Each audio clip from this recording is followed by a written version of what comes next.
we will need to look at all of our options, deciding between one-time and ongoing commitments, adjusting expenditures, revisiting existing funding sources, and looking at options for increasing revenues. Well, that's Seattle Mayor Bruce Harrell speaking back in February about an impending budget gap for the city of Seattle, which has been growing since he made that State of the City speech. What's the best way to patch up that gap? Well, that's the city council's job now. They're stewing over that as they begin their end of the summer break this week. They're also making some noise on gas-powered leaf blowers in the hopes of drowning out those very loud machines, banning them in the near future. And they're talking about, well, we're talking about a neighborhood that wants to tear out a part of a major highway in Seattle. Very interesting stuff. All that and more this week on Seattle News, Views, and Brews, your coffee break political podcast. I'm Brian Callanan. I'm a host on Seattle Channel. The views expressed here are definitely my own, and I am joined by none other than David Croman from the Seattle Times. David, always good to see you here. I'm looking out at the garden. I saw your tweet about this, and I thought I would ask, is the leave zucchini on a neighbor's porch day a real thing? Because I've got some product to unload here. Well, my friends in Vermont said that around there, everyone leaves their cars unlocked, and then people just walk around and drop zucchini into people's cars. So I see. Ooh, at wow. this point, at this point in the summer, it's, a perfect supply and demand model. It's suddenly the supply is way outstripping the demand for zucchini.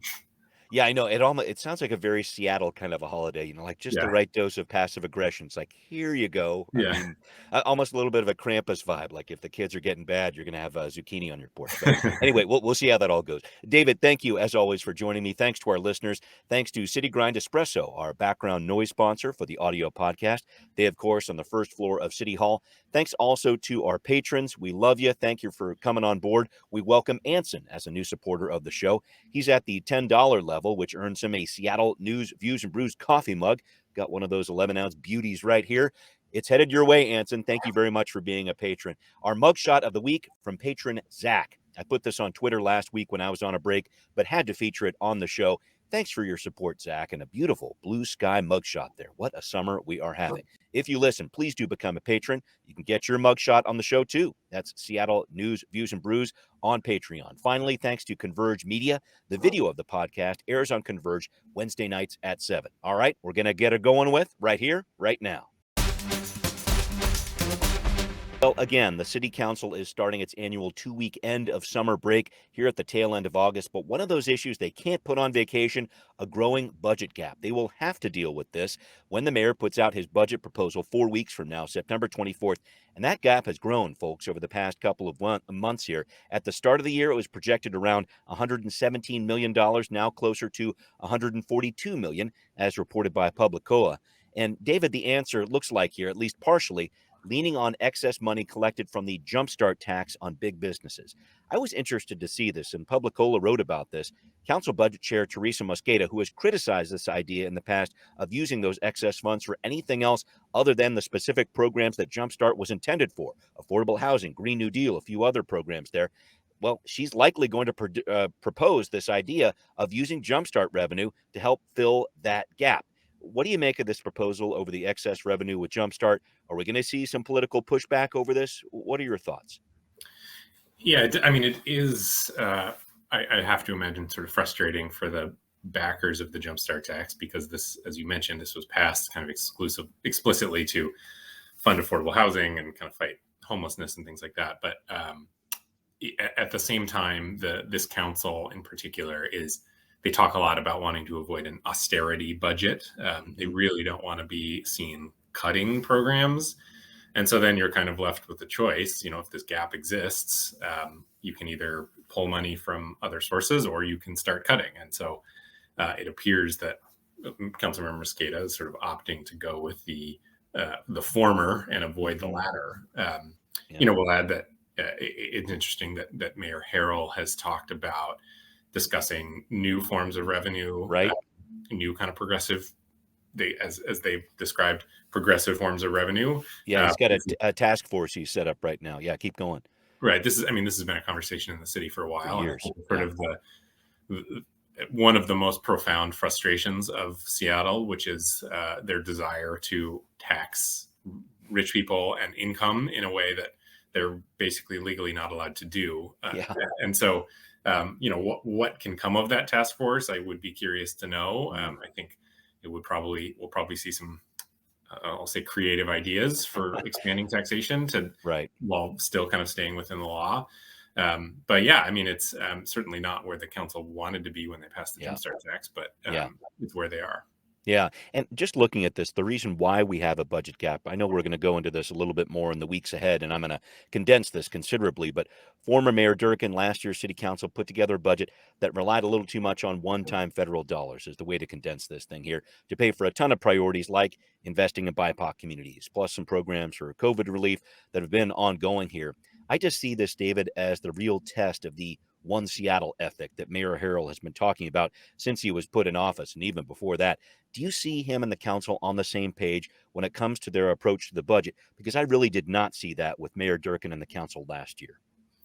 Well, we'll find out, I guess, if they're on the same page when he introduces his budget. But you're right. I do think that at least initially, so far this year, the mayor and the council have basically managed to remain friendly with one another in a way that Mayor Durkin and the council were not.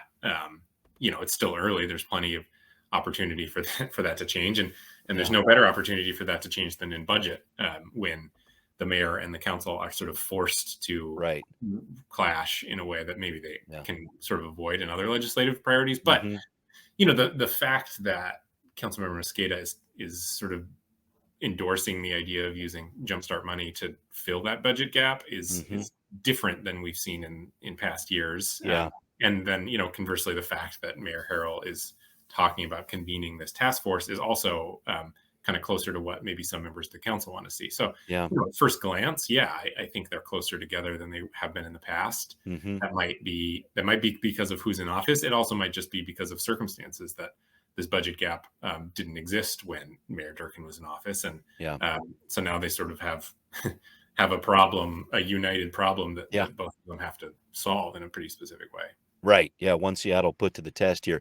Of course, there was that veto that the mayor pushed through a couple of months ago with regard to that plan over landlords and how they put out information or what have you. But other than that, I think it has been a pretty close-knit relationship between the mayor and the council here. Just one last piece on this, David. In looking at these Jumpstart excess revenues, looks like $71 million next year, 84 the year after that.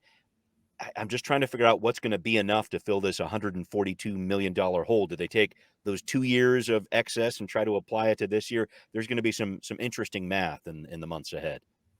Yeah. I don't know. I'll be curious to see. I don't really have any guesses, nor am I smart enough to know exactly how they put that all together. Yeah. Well, anyway, David, you're plenty smart. Let the record reflect that. I just wanted to make sure I went down that path to start, because it's going to be very interesting to see where this thing goes. All right. Well, we're looking at a lot of different issues here, including some issues with regard to history coming back again. We're talking about deleted texts out there from Mayor Durkin, former Police Chief Carmen Best, Fire Chief Harold Scoggins, and it appears several other top officials involved.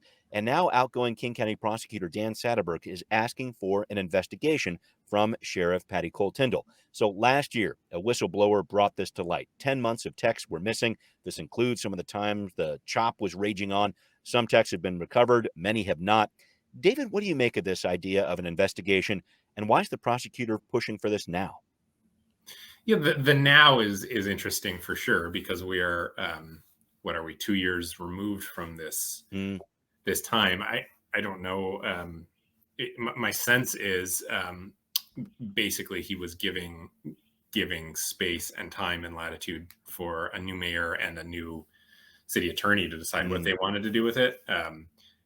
The mayor and city attorney have so far not really endorsed doing this sort of investigation. They've talked about it, right, but nothing's been done on this. Yeah, right. And the fact is, sometimes there's issues like this that just don't really seem to go away, and this seems to be one of them. That this is clearly still concerning to some people in Seattle, and certainly, folks like myself, journalists who are interested in kind of getting a view into what was happening there, still care and write about this. And so I think, just from what I've read about what Dan Satterberg was saying, it sounds like he's hearing the same things we are, which is folks who still care about this. And so, requesting an investigation is one thing. There are a lot of steps between that and anything actually coming of it. So it's early days yet. But anytime an elected, kind of the top prosecutor in King County is not said to be investigating something involving the former mayor and former police chief, that's certainly notable, even if we don't know what's going to come of it.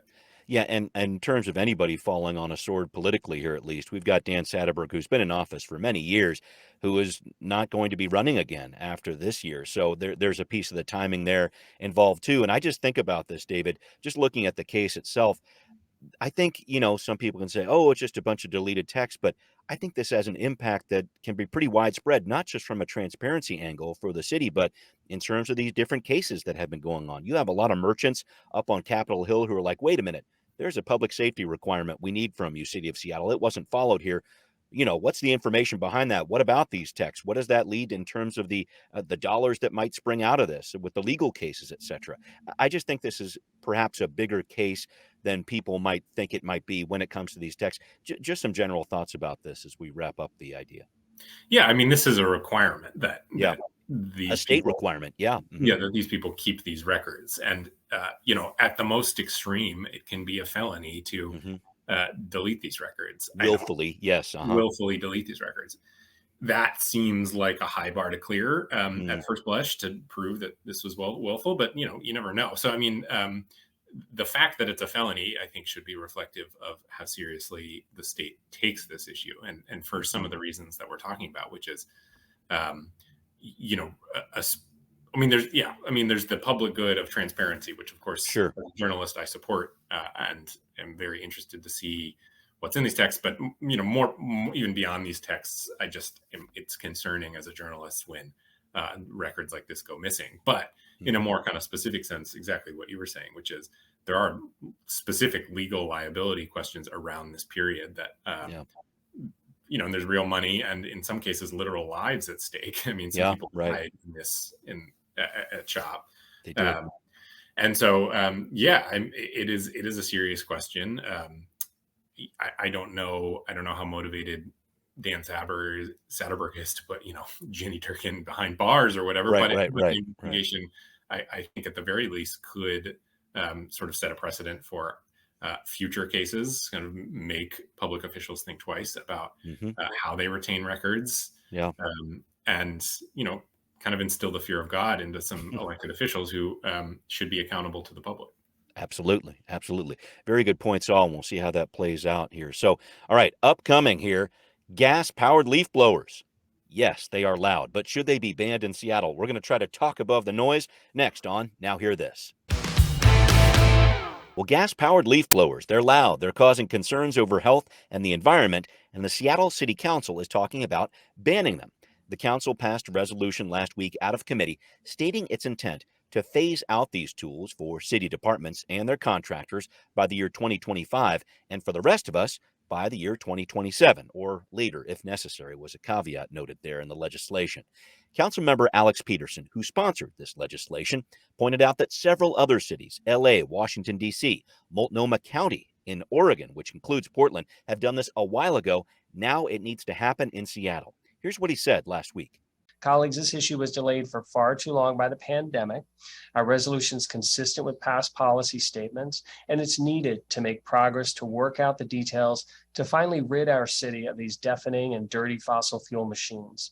David, I thought this was interesting to watch this issue unfold because the council started looking at this way back in 2014. At the time, there weren't as many electric blowers on the market. Then the pandemic hit. So here we are 8 years later. Just some general thoughts to start. What do you make of this resolution? Well, I have to note that I am on the 6th floor of the Seattle Times building, and I fairly sure I hear a leaf blower down on the street. So they are, they're as loud. As we speak, I love it. Yeah. Okay. They make a lot of noise. So there's obviously that component that people care about. They are kind of dirty. They're not the cleanest burning machines. Yeah, those two-stroke engines, right? Right. Although,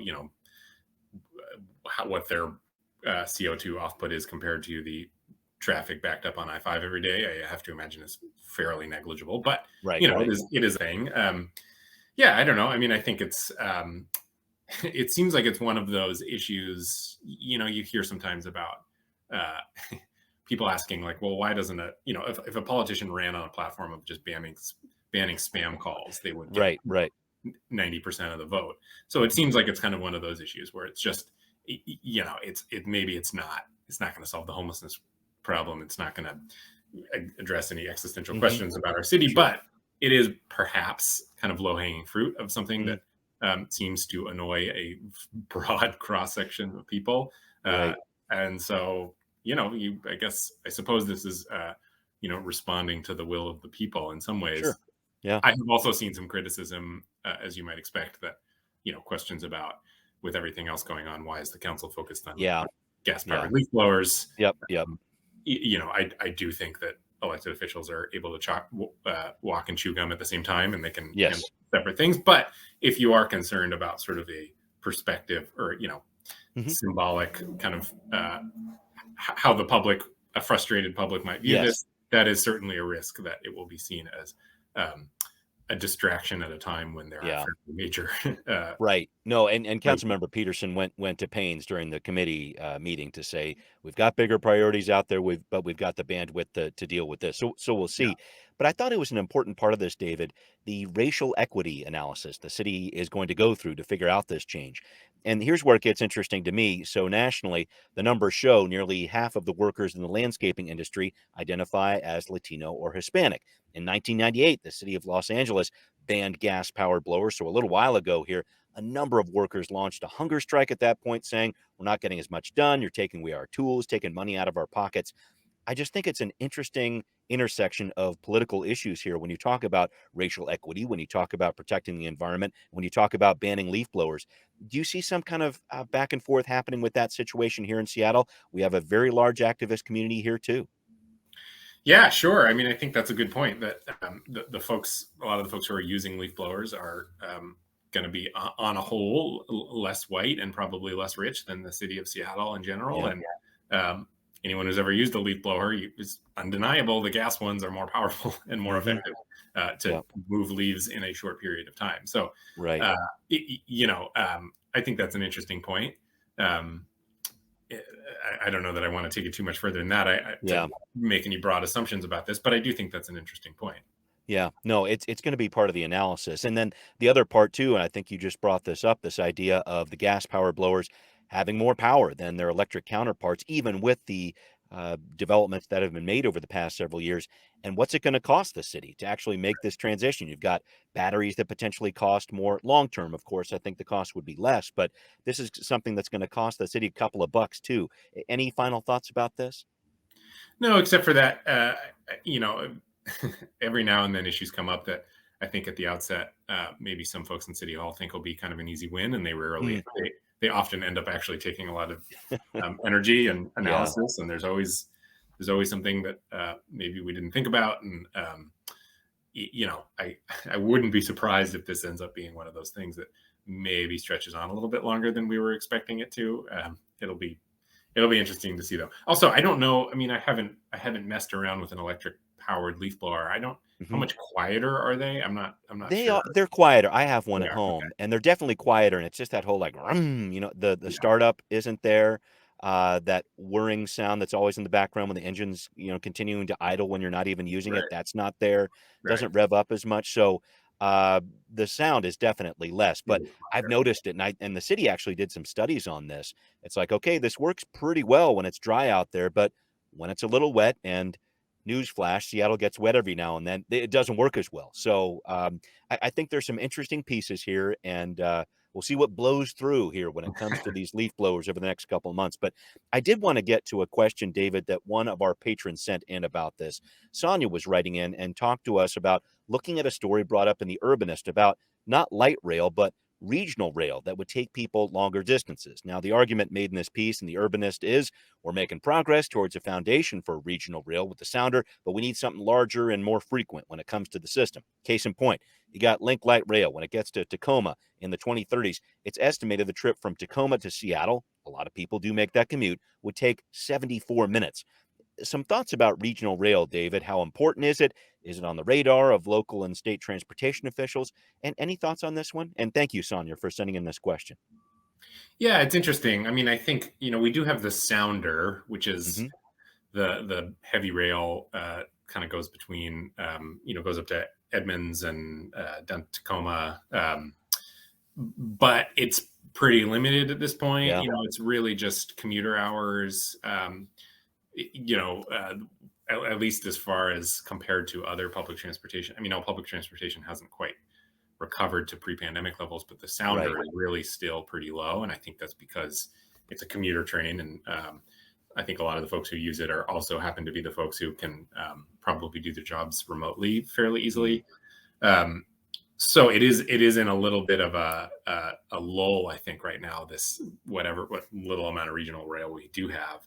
I think it's an interesting point, because if you go to European cities and East Coast cities in particular, it is a major part of the transportation network. And it's really I think it's kind of interesting. It's I think one of the criticisms from some big light rail proponents of the map to build out light rail right now is it follows highways kind of when you're going north and going south, and in some ways it's sort of pretending to be that the thing that in other cities is served by regional rail, right, rather than you think of New York City, the MTA is not really about moving commuters in and out. It's getting through the city and sort of meant for short trips and public transportation, whereas the rail is what moves people in from Connecticut and New Jersey and things like that. I think the argument for regional light rail here is to, it allows a regional rail here is it allows light rail to be light rail, which is kind of that stop focus, kind of more urban. And then you could, move commuters at a quicker distance with a heavy rail. The cost and effort. I was going to say, I think is fairly enormous. I think the light rail build out in Sound Transit is sort of barely hanging on by their skin or their teeth as they keep feels like delays, and the cost keeps going up. So I don't know what kind of appetite there is to fund something like this. There is the conversation, I should add, about high-speed rail. Right. That's also on the table. Up and down the core, kind of a Cascadia high-speed rail. That the legislature this last year promised, was it $200 million to continue? Right. Some more look into that. Maybe it was $100 million. I can't remember. To be then matched by the federal government. So in some ways, that conversation seems to be moving forward a little more quickly than the kind of more regional, expanding something like the Sounder. So I don't know. I think it's an interesting point. I don't know that there's a ton of I haven't seen a ton of momentum around building out the Sounder system at this point. Right. That's where it gets challenging. And it's one of those things where I thought this point was made really well in the Urbanist too, turning places that might seem transit unfriendly into transit friendly and just making it more of an option. But I'm concerned about those costs too. When we see $54 billion for Sound Transit 3 and the expansion going on there, and just with those dollars continuing to compound, I'm not sure, but this is great food for thought. I know we're going to keep looking at this. And Sonia, I wanted to say thank you so much for sending in this question. And hey, patrons, if you have a question out there, throw it our way. We'll try to make sure that we get it answered on the air. And David, I really appreciate you working with me on that. All right, well, we've got something else coming up, a double dose of transportation talk, if you will, here. But we're going to be talking a lot about what's going on with Highway 99. Can a neighborhood successfully push to remove a portion of State Highway 99 running through its backyard? David's got the story on Transportation Talk. David, you recently wrote a story about a neighborhood effort to remove a portion of Highway 99 in Seattle's South Park neighborhood. You touched on this story back in February. Now it looks like the idea might have some legs to it. What's going on here? Yeah, this is really interesting to me because as you mentioned, it's been percolating for a while. It's been this pretty impressively organized effort in the neighborhood. It was kind of someone's idea, or a couple people's idea, to remove this section. It's about, I think it's a half mile of Highway 99 that goes right through the middle of South Park. And the idea was you take the land and you put it into a community trust, and you can build affordable housing or grocery stores or whatever it might be. What's interesting to me about this idea is, in some ways, it's this kind of big idea, and I think even the people who came up with it sort of acknowledged that when they would tell people about it, they'd get eye rolls and chuckles, and yeah, that's nice, but it's totally unrealistic. But the reason I wanted to kind of follow up on it is because now it has money behind it. The legislature, their pitch was convincing enough to convince the legislature to give $600,000 to study how you could actually make this happen. And so, it's interesting to me for two reasons. A, because this is a conversation that seems to be boiling up nationwide around highway expansion, limiting highway expansion, removing highways, their effect on particularly communities of color. Right. But it's also interesting to me just as sort of a more like movement focused story, which is how does a kind of grassroots organic movement make that pivot into bureaucracy and contracts and the mainstream, budgeting, and sort of becoming a real thing. And I like this story, not an endorsement of the project itself, but I like the story because I feel like it's an interesting opportunity to watch something like that make that transition and kind of evolve over. I mean, and that's an enormous if this were to ever actually happen, we're talking, many, many years into the future, probably decades. This is going to be a very slow process, but I do just think from like a kind of organizing movement advocacy perspective, it's a really interesting story because they've been pretty successful on pushing forward an idea that I think to a lot of people at first blush seems kind of out there and a little radical. I was going to just delving into it for a second here to kind of wrap up the thought. Is the pushback going to come from freight companies here? Where do you see this discussion going, I guess? Yeah, I mean, there are enormous reasons I think that people will come up with for not doing this. The biggest one will be, freight movement. The Port of Seattle doesn't love the idea because, about half their freight when it comes into the port goes south. And a lot of those trucks take Highway 99. A lot of them also take Highway 509 and maybe even bump out to I-5. But I think the port is really squeamish about the idea of eliminating a corridor there, especially, they make the argument that if there's an earthquake or something and one of these highways goes down, you want to have some redundancy in the system. So they're really nervous about the idea. And then, I do think even within the neighborhood, there's questions about, well, if we do this, are we just going to move the problem that we don't like onto White Center or something? Right. A different community. And are they just going to have to deal with it? And so, I think, what we've seen is some discussion about, well, maybe there are some other alternatives to just fully decommissioning. Maybe we can do some mitigation, that sort of thing. But the seeds of this movement are not, they were pretty explicit early on that they're not that interested in planting some trees or building a higher wall. They really want to decommission this and use this land for public good. And so, we'll see. Like I said, it might not ever come to fruition while I'm alive today, but who knows? It'll be fun to watch, just as far as like, how far can a couple people in a town hall in South Park take a fairly big idea. Right. I'm interested to see how that pans out too. Thanks for breaking that down. All right. I wanted to make sure we wrapped up with this, David. It's not that you don't like backyard chickens here, but I saw you tweet about this, how ridiculous these birds really are when it comes to avoiding predators. What's the deal? Because I know you have some. Have you been taking care of chickens right now, or you just notice them around the neighborhood? What's going on? No, we've inherited 3 chickens and 2 ducks. I see that. Okay, there we go. Which is great because we get eggs. But I've seen some raccoons around, and I know we have coyotes in the neighborhood. Oh yeah. So I am worried about them being eaten. In fact, I'm fairly certain that at some point they will get eaten. And so I would encourage them to be quiet and kind of not announce their presence, but that they don't seem to be aware of that. And then they hop out of their little pen sometimes. They're pretty good escape artists and just walk around the yard and squawk. And they're just putting a big kind of bow tie on themselves for dinner for a raccoon. I think these birds are all like, I'm not sure I would describe them as like natural chickens anymore. I think they've all been bred for domesticated a little bit. Yeah. They're all pretty. I don't think that they're very self-aware beings.